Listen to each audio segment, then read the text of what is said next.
श्रीपाद श्री वल्लभ चरित्रामृत अध्याय 35 श्रीपादराजम शरणम प्रपद्ये। उग्र तारादेवीचे वर्णन। तारादेवीच्या उपासकांच्या दुष्कर्मावर श्रीपादांची शिक्षा आणि कटाक्ष। शर्वेश्वर शास्त्रींची परवानगी घेऊन आम्ही पुढच्या प्रवासास सुरुवात केली। श्रीपाद श्री वल्लभांचे नामस्मरण करीतच आम्ही मार्ग आक्रमित होतो। थोड्या दूरवर गेल्यानंतर आम्हाला एक आश्रम दिसला। त्या आश्रमात एक सिद्ध महर्षी राहत होते। ते महर्षी पूर्णतः वैराग्यवंत असून त्यांनी कोपिन धारण केले होते। 2 शिष्य आश्रमद्वारात उभे होते। आम्हाला पाहताच त्यांनी आपण शंकर भट आणि धर्मगुप्तच आहात ना असा प्रश्न केला। हो, आम्हीच आहोत असे आम्ही सांगितले। त्यांनी आम्हाला आत नेले। तेथे तारादेवीची मूर्ती होती। ते सिद्ध महर्षी तारादेवीचे उपासक होते हे समजले। मध्याह्न समय झाला होता। पूजा झाल्यानंतर भजनास प्रारंभ झाला आणि भजन संपल्यावर आम्हाला भोजन देण्यात आले। सिद्ध म्हणाले, तुम्ही येणार असल्याची पूर्वसूचना आम्हाला श्रीपादांनी अगोदरच दिली होती। श्री प्रभूंच्या आदेशानेच आपले आदरातिथ्य करण्यात आले। मी तारादेवीचा उपासक आहे। भक्तांना ही माता सदैव मोक्ष प्राप्ती देऊन त्यांना तारते, म्हणून या मातेला तारादेवी हे नाव पडले आणि तेच व्यवहारात पण आले। हिच्या कृपेने अकस्मात वाकशक्ती प्रसाद रूपाने मिळते, त्यामुळे हिचे नील सरस्वती असे नाव पडले। ही माता भयंकर अशा विपत्तीतून भक्तांची रक्षा करते। पूर्वकाली हयग्रीव या नावाचे 3 जण होते। विष्णुमूर्तीचा अवतार हयग्रीव, हयग्रीव महर्षी आणि हयग्रीव राक्षस। तारादेवीने हयग्रीव राक्षसाचा वध केल्यामुळे ती नीलविग्रह रूपिणी या नावाने प्रसिद्ध झाली। या देवीच्या कृपेने अतिसामान्य मानव सुद्धा बृहस्पतीसारखा विद्वान होतो। भारतवर्षात तारादेवीची उपासना वशिष्ठ महर्षींनी सर्वात प्रथम केली। त्या कारणाने ह्या मातेला वशिष्ठ आराधिता असे नाव पडले। मी तारादेवीचा उपासक आहे, परंतु मला तारा मातेचा दर्शन लाभ कधीही झाला नाही। मी मिथिला देशातील महिषी या ग्रामातील उग तारा सिद्धपीठाचे दर्शन घेतले। या स्थानात तारा, एकजरा आणि नील सरस्वती अशा त्रिमूर्ती एकाच ठिकाणी आहेत। मध्यभागी उंच मूर्ती आणि आजूबाजूला त्यापेक्षा थोड्या लहान आकाराच्या मूर्ती आहेत। तेथेच वशिष्ठ महर्षींनी तारोपासना करून सिद्धी प्राप्त केल्या होत्या असे त्या गावातील वयोवृद्ध लोकांनी सांगितले। मी उग्र तारादेवीचे दर्शन घेऊन बाहेर पडताच एक सुंदर आणि आकर्षक बालिकेचे रूप समोर पाहिले। त्या बालिकेच्या पैंजनाचा आवाज कर्णमधुर होता। ती बालिका छमछम करीत चालत असता तिच्या पैंजनाचा आवाज माझ्या हृदयात प्रतिध्वनित होत होता। त्या बालिकेने मला प्रश्न विचारला, बाबा, कोठे कोठे किती फिरशील? माझ्या दर्शनासाठी या संपूर्ण लोकाची फेरी चालवली आहेस हे खरे आहे ना? असे ऐकून मी आश्चर्यचकित झालो। मला क्षणभर हीच तारादेवी का असे वाटले, परंतु दुसऱ्या क्षणी ती कोणी वेगळी मुलगी असे बोलत आहे असे वाटले। तारादेवी शिवावर प्रत्यलीड मुद्रेने बसलेली कपाल असते। ती नीलवर्णी त्रिनेत्र असून तिच्या हातात कात्री, कपाल, कमळ आणि खडंग असते। तिने व्याघ्रचर्म धारण केलेले असते आणि मुंडमाळा गळ्यात धारण करणारी ती देवी मोक्ष भोक्ष प्रदान करणारी आहे। त्या मंगलमयी देवीचे खरे रूप असे आहे, मी आता पाहिलेले 12-13 वर्षाच्या सुंदर बालिकेचे मुग्धमोहक रूप आहे। त्यामुळे मी आश्चर्यजनक स्थितीतच होतो, काही बोलू शकलो नाही। तेवढ्यातच त्या बालिकेचे शरीर तेजोभरीत अत्यंत तेजस्वी होत होत एकदम तिने मुलाचा आकार घेतला। त्या बालकाचे नेत्र योग्याच्या नेत्रासारखे अत्यंत दयार्द आणि शांत होते। त्याचा रंग सुवर्णकांती समान होता। ते स्वरूप अत्यंत दिव्य आणि तेजोमय होते। त्या बालकाच्या दोन्ही पायात पैंजन होते। माझ्या पायातील हे पैंजन अत्यंत घट्ट झाले आहे, ते तू काढू शकतोस का? बालकाने मला विचारले। मी त्याला होकार दिला आणि हळुवारपणे त्याच्या पायातील ते दिव्य पैंजन काढले। तेव्हा तो बालक म्हणाला, हे दोन्ही पैंजन तू तुझ्या जवळच ठेव। याच्यात जीवशक्ती आहे। तू कोठे जावे, काय खावे, कोणाशी बोलावे या सर्व गोष्टींचा निर्णय हे पैंजनच घेतील। असे सांगून तो बालक अंतर्धान पावला। मी कालीघाटमध्ये कालिका मातेचे दर्शन करून दक्षिणेस गेलो। पुरी या महाक्षेत्राचे दर्शन घेतले। दक्षिणेतील सिंहाचल क्षेत्राचे दर्शन घेतले। माझ्या पूर्व सुकृतानेच पादगया क्षेत्र असलेल्या श्री पीठिकापुरात पोहोचलो। तेथे श्री कुकुटेश्वर स्वामीचे दर्शन घेतले। स्वयंभू दत्तात्रेयांचे दर्शन घेतले। स्वयंभू दत्तमूर्तीजवळ एक सापाचे वारूळ होते। त्या बिळात एक देवता सर्प होता। मी दत्ताचे दर्शन घेतल्यावर त्या सर्पाने सुद्धा मला दर्शन दिले. त्या सर्पाच्या दर्शनाने माझ्यातील कुंडलिनी जागृत झाली. माझे शरीर माझ्या स्वाधीन नव्हते.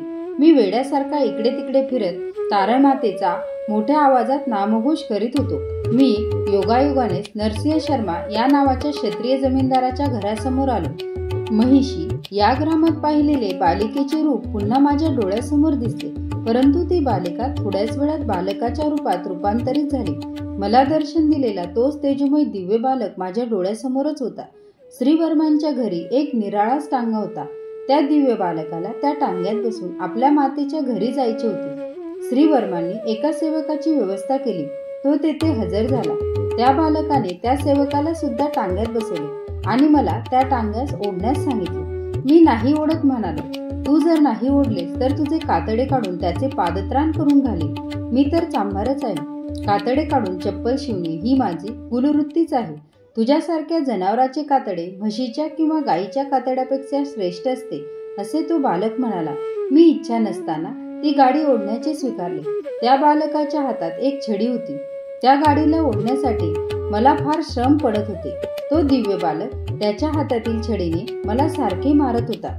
त्या दोघांचे वजन 20 माणसांच्या बरोबरीचे होते. मोठ्या कष्टाने ती गाडी मी ओढत असता दुःखावर मीठ चोळल्याप्रमाणे तो बालक छडीने जोरजोरात मारत होता. माझ्या पाठीतून रक्तधारा वाहू लागल्या आणि दुःखाचा भार वाहतच मी ती गाडी त्या बालकाच्या मातागृहापर्यंत आणून कशीबशी पोहोचवली. त्या बालकाबरोबर आलेल्या सेवकाला माझी परिस्थिती सहन झाली नाही, परंतु तो बालक त्याच्या विनोदार्थ फार क्रूरतेने वागत होता. या दुरात्म्यावर दयामाया दाखवलीस तर तू पण शिक्षेस पात्र होशील, असे त्या बालकाने सेवकाला बजावून सांगितले. मला कमरेच्या वर काही वस्त्र नव्हते. रक्ताच्या धारा सारख्या वाहत होत्या. त्या बालकाने घरात जाऊन तिखट आणले आणि माझ्या अंगास लावले. माझ्या कमरेला मात्र महिषी ग्रामात मिळालेले पैंजण होते. तेवढ्यातच त्या दिव्य बालकाची पुण्यमूर्ती आजी राजमांबा बाहेर आली. तिचे दुसरे नाव पुण्यरूपिणी असे होते. तिचे दर्शन झाल्याबरोबर माझ्या शरीरातील आग शांत झाली. तिचे यजमान बापनारू या नावाने सुप्रसिद्ध सत्य ऋषीश्वर होते. ते म्हणाले, बाबा, तू कोणत्या गावाचा आहेस? कोठून आलास? थोडा वेळ विश्रांती घेऊन भोजन करून जावे. त्यांनी हिंदुस्थानी भाषेचा वापर केला. त्या सेवकांनी श्रीपादांनी दिलेल्या कठीण वागणुकीचे वर्णन त्यांच्या आजी आणि आजोबा जवळ केले. तेव्हा श्रीपाद म्हणाले, आजी, हा सेवक चक्क खोटे बोलतोय. या माणसाच्या अंगातून रक्तच आले नाही, त्या घामाच्या धारा होत्या. मी त्याला तिखट लावलेच नाही. ती चंदनाची उटी होती. हवे असेल तर त्या सेवकाला पाहावयास सांगा.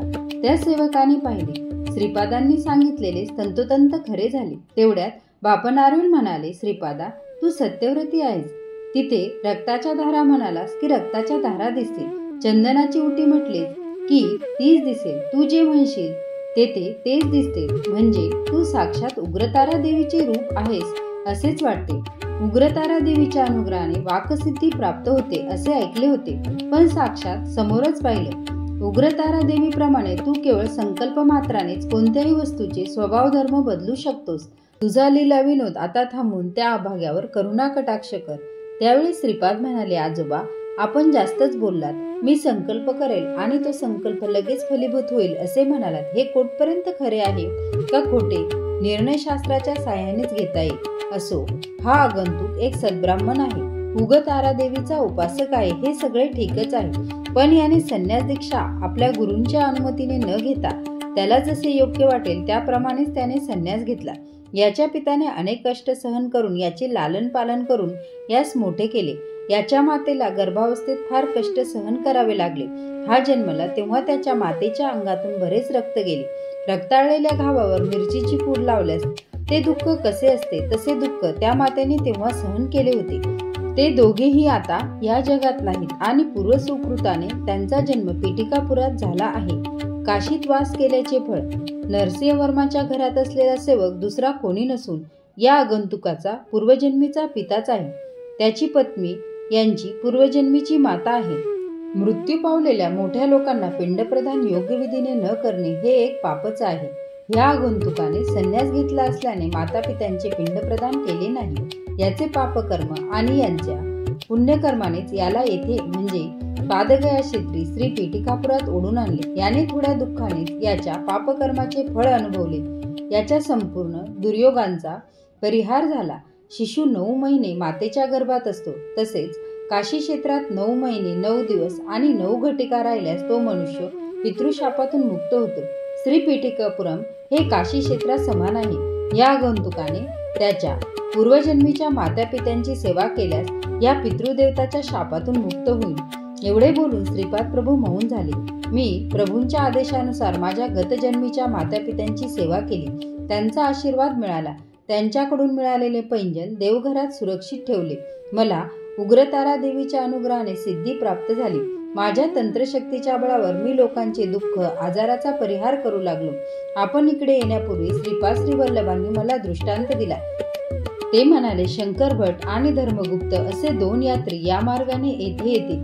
त्यांचे योग्य आदरातिथ्य करून त्यांची येथे राहण्याची सोय सुद्धा करावी. तसेच माझे पैंजण त्यांना बक्षीस म्हणून द्यावे. श्रीपाद श्रीवल्लभांचा जय जयकार असो. श्रीपाद श्रीवल्लभांचा जय जयकार असो. फलश्रुती वाकसिद्धीसाठी